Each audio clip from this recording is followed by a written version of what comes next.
सत्यवती महाभारत की एक महत्वपूर्ण पात्र हैं। उनका विवाह हस्तिनापुर नरेश शांतनु से हुआ था। प्राचीन काल में सुधन्वा नाम के एक राजा थे। एक दिन वे आखेट खेलने के लिए वन में गए। उनके जाने के बाद ही उनकी पत्नी रसवला हो गई। उसने इस समाचार को अपने शिकारी पक्षी के माध्यम से राजा के पास भिजवाया। समाचार पाकर महाराज सुधन्वा ने एक डोने में अपना वीर्य निकालकर पक्षी को दे दिया। पक्षी उस डोने को राजा की पत्नी के पास पहुंचाने आकाश में उड़ चला। मार्ग में उस शिकारी पक्षी को एक दूसरे शिकारी पक्षी मिल गया और दोनों पक्षियों में युद्ध होने लगा।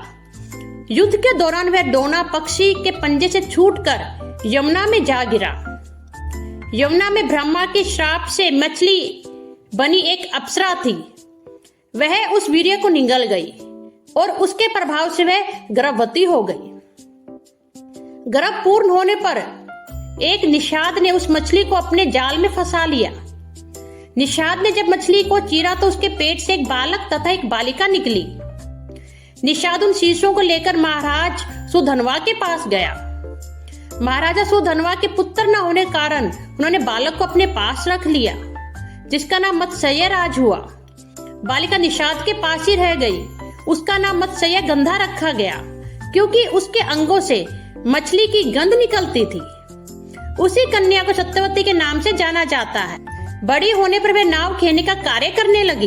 एक बार पराशर मुनि को उसकी नाव पर बैठ यमुना पार कराना पड़ा। पराशर मुनि सत्यवती के रूप सौंदर्य पर आसक्त हो गए और बोले, देवी मैं तुम्हारे साथ सहवास करना चाहता हूँ।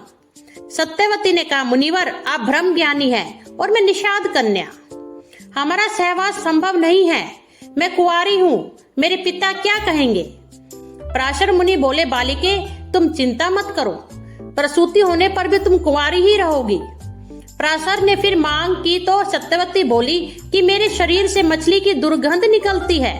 तब उन्होंने आशीर्वाद देते हुए कहा, तुम्हारे शरीर से जो मछली की गंध निकलती है वह सुगंध में परिवर्तित हो जाएगी।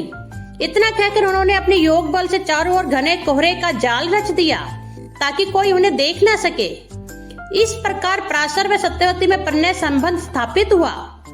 समय आने पर सत्यवती गर्भ से वेद वेदांगों में प्रांगत एक पुत्र हुआ। जन्म होते ही वह बालक बड़ा हो गया और अपनी माता से बोला, माता जब भी कोई विपत्ति आए आप मुझे स्मरण करना, मैं उपस्थित हो जाऊंगा। इतना कहकर वह तपस्या करने के लिए द्वीप चला गया। आगे चलकर वेदों का भाष्य करने के कारण वे वेद व्यास के नाम से विख्यात हुए।